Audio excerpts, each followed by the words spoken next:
I love the Doom soundtrack. It's a perfect blend of metal, industrial, electronic music, and pure unadulterated fury that creates one of the most visceral listening experiences in recent years. So I made my own track to try and dissect what makes the Doom OST so good. Now I'll be honest, not the best, but not the worst. You want to listen? Let's go. So I've got the track pulled up here, but before I play it for you, I kind of want to go over some elements that make a Doom track, starting with the instrumentation used in Doom songs is deceptively simple. I'll go over it really quickly. First and foremost, guitar. Yeah, we all know Doom songs use guitar. Shut up. That works. The primary instruments used is just going to be rock instruments, guitar, bass, drums. But that's not it. You also have a lot of synthesized sounds and electronic components that really give it a glitchy feel. Being creative in this aspect of the production process is essential to creating a unique sound, and Mick Gordon executed it perfectly. After that, we have... Don't click off yet. The music theory part is really simple, but it's important to understand so you can really create those horrific riffs. Now, I'm going to take a huge liberty and assume you know what the minor scale is. The way to create a really nice Doom riff is to use not the natural minor, but the harmonic minor, which sounds like this. It's a little more spooky. Now, the harmonic minor is not basic, but we can go further. If we add the tritone to the scale, we get this.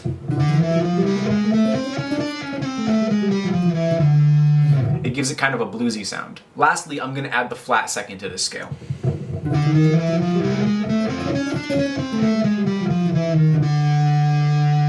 Now that sounds kind of weird, but once I play the track, you'll understand how those extra notes add in to create a super catchy riff. Like I said, super simple music theory, just adding on a couple of extra sweet notes to scales that we already know. Now we have the arrangement. Now this aspect is slightly different because we're not making just a song, we're making a track that goes in the background of a video game. Therefore, the way we apply this is a little different. Rather than trying to create a standard song that flows linearly, we're trying to create a bunch of different sections that flow together no matter how you put them. Since the track is accompanying a video game, it has to be able to fit the mood of whatever the player is doing. In one instance, you might be exploring the area, trying to find collectibles, and then immediately afterwards you get ambushed. You have to think about the mood of what is happening with the player in real time while creating the song.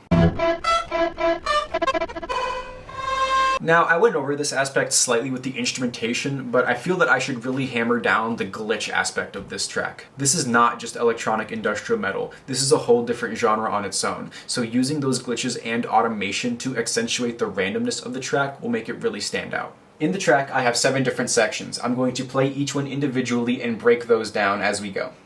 I'm going to kill you, and then kill you again! With boiling blood, he scoured the younger plane, seeking vengeance against the dark lords who had wronged him, and those that tasted the bite of his sword named him the Doomslayer. So the intro is probably the easiest to explain. All I did was record a couple of vocal tracks and pitch them down to make it sound like a demon is talking. With boiling blood, he scoured the younger plane. While those were playing, I also added some ambient sound effects to make it sound like it was taking place in a wasteland.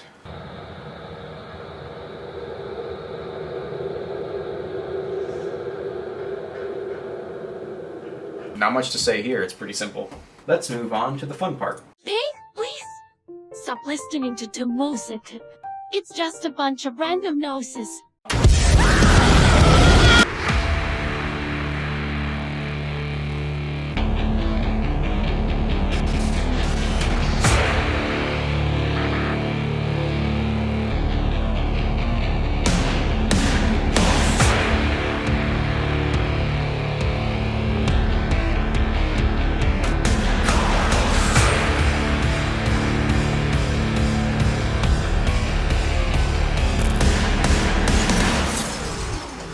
So it sounds like there's a lot going on here, but honestly it's much simpler than it looks. Oh, also before I forget, I have these little sweeps with the drums that go into the verse from the intro. as you can see. At the beginning, I just have these singular kick clips that makes the guitar stand out a little bit more when it comes in. I also have these fast rolling kicks that sound less like kicks and more just like extra rumble in the background. Along with these sweeps, I've also got these glitch effects that accentuate the transition from the descending riff to the ascending riff. And I just have white noise here and there just to make things sound better.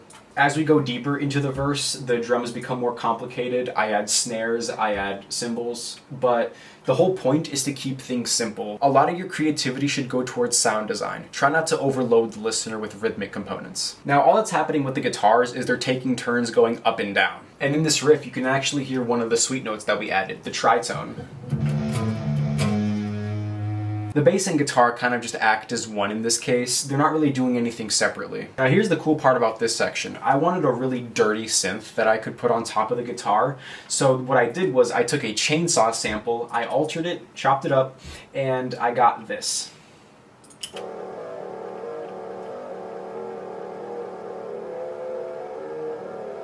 This is actually kind of similar to what Mick Gordon did, except he used an actual plugin that helped him morph the sound of a chainsaw with a guitar, so it sounded a little more natural. I did this one more time, but I wanted to make it sound a little bit higher and more screechy, so I added a flanger on top of this one.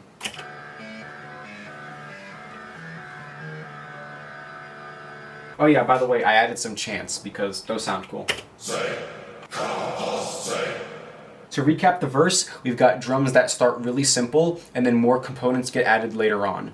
This is while the guitar is just taking turns going up and down with the bass. I've also got a synth in there that's layered with the guitar, so they're all doing the same thing, and I've got glitch components in there. The final part is just the transition into the build-up. I've got this glass breaking sound along with a couple of glitch effects.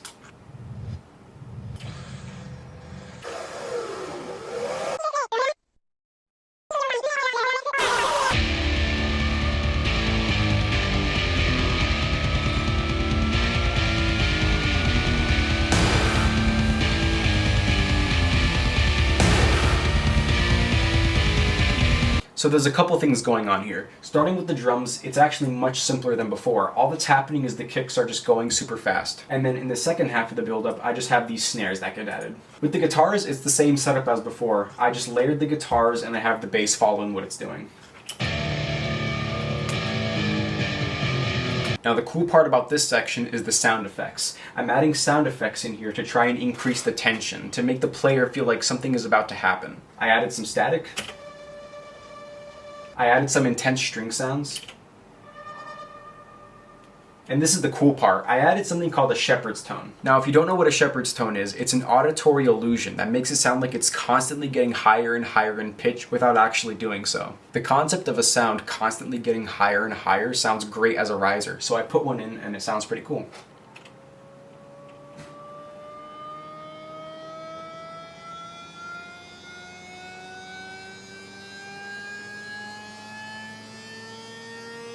There's not a ton going on in the build-up section, but the things that are happening really matter. And on to the chorus. God, why is that noise? Oh God!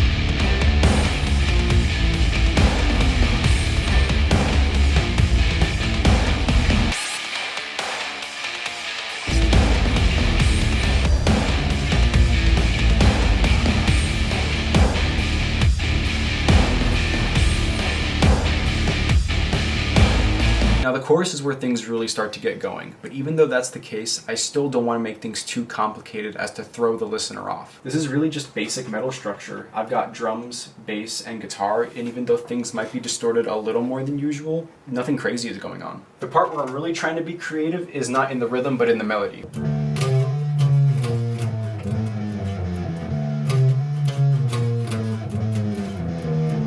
I'm starting down low, going an octave up, and then I'm walking down using those sweet notes I talked about before. In both versions of the riff, I'm using the tritone.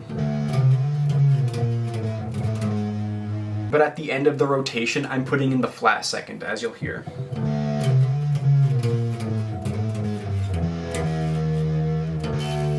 It just makes it sound super metal. Towards the end of the section, things start to get a little more relaxed, so I simplify the melody and loosen up the drums a little bit. Now, we move on to the bridge. This is the fun part. Now I know what you're thinking, it's really not amazing, right? I know, music of the year right here. Woo!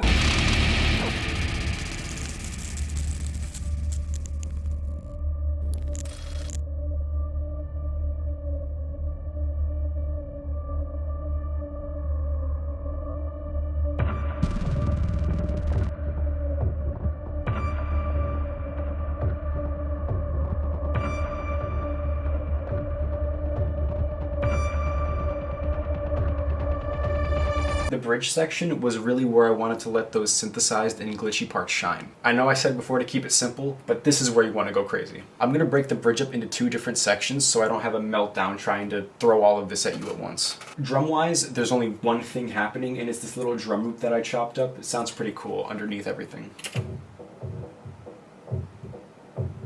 These purple clips are just long kick rolls, just like I had before in the earlier sections.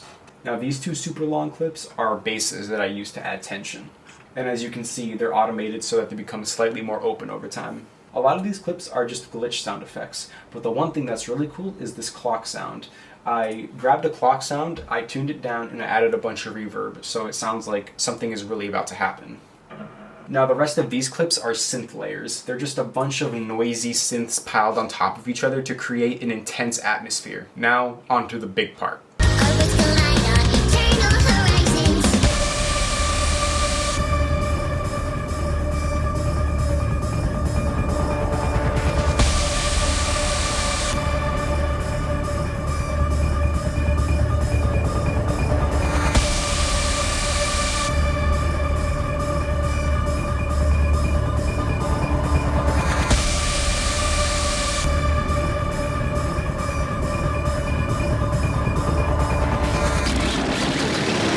This, along with the next section, are probably my favorite out of this track. Drum-wise, again, it's pretty simple. All I did was add more kick rolls and a crash. Also, I should mention that nearly everything in this section is automated with low-pass filters, so that over time they open up and sound more intense. Now, this next clip might seem insignificant, but it's probably one of my favorite parts in the entire track. What I did was I used my phone to record a truck's engine, and then put that in there as a sort of percussion loop throughout this part. You might not have noticed it in the beginning, but if you go back and listen with this in mind, you'll never be able to unhear just how important that is.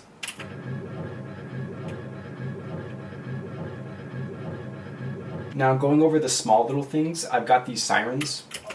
Now, synth-wise, there's a lot going on, so I'm going to try and condense it. I've got a lot of impacts and digital synth stabs happening.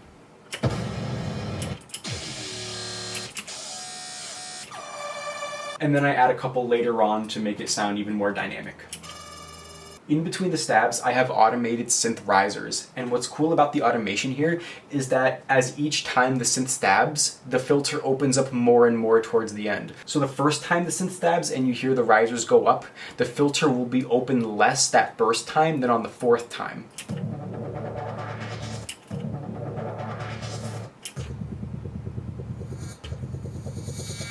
I also made these cool little beep sound effects that makes it sound like there's a radio transmission or something.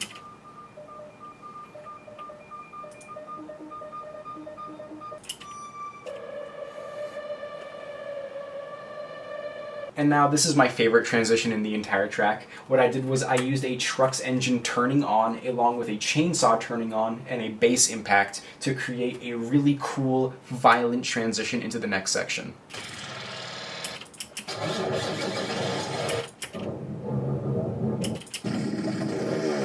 That was a lot, so I'll recap. In the first half, all that's happening is some glitch sound effects, and the goal is to ramp up towards the second half. And in the second half, I just have synths taking turns. Some are doing really harsh impacts, and some are doing rising towards the impacts to create a dynamic feel. I could go over every sound and explain how it fits into the overall vibe, but this video would be like an hour. Moving on to the final build-up. We want you to make music that no one has ever heard before.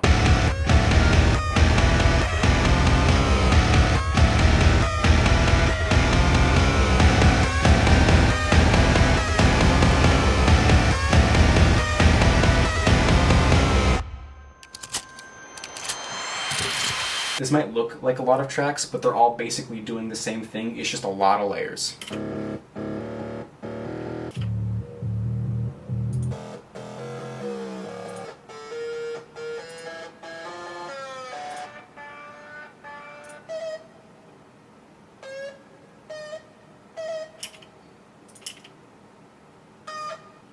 Like usual, the guitars are paired with the synths, and they're both doing the same thing, just acting to build each other up.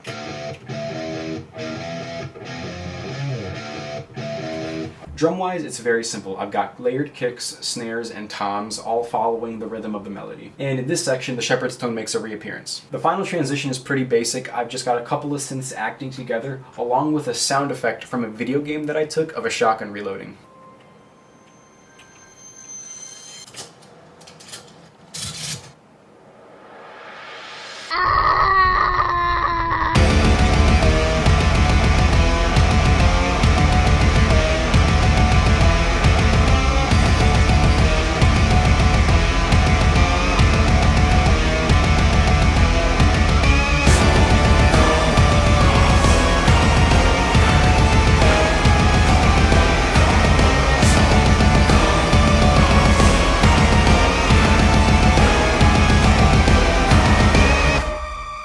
The goal with the final chorus is to make the player feel as powerful as possible, to make the player feel like they cannot be defeated. To achieve that powerful feeling, I wanted to keep the rhythm as simple as possible again, with just beating kicks, snares, and toms happening throughout it. Again, the bass isn't doing anything too noticeable, just following the melody. To bring things back full circle, I added the chant back in. Since this is the most important part of the song, I added on a lot of layers to give it a ton of texture and atmosphere.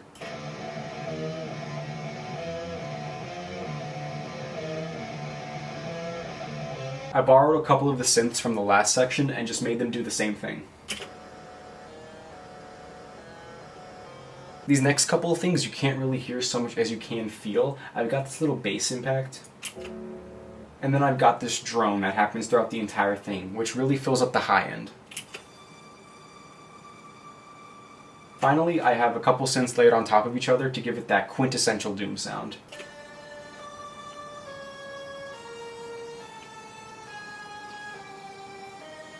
And that's pretty much it. The only thing that I haven't explained is the grouping, but that's relatively simple. I just collected like tracks together to make sure that my organization was not complete doo-doo. Oh yeah, I forgot to explain this part in the chorus. So when you take a lot of damage in the game, the music becomes quieter and it sounds like there's a high pass filter on the music. And when you get that health back, the music comes back to normal. It's a really cool dynamic feature that I love about it.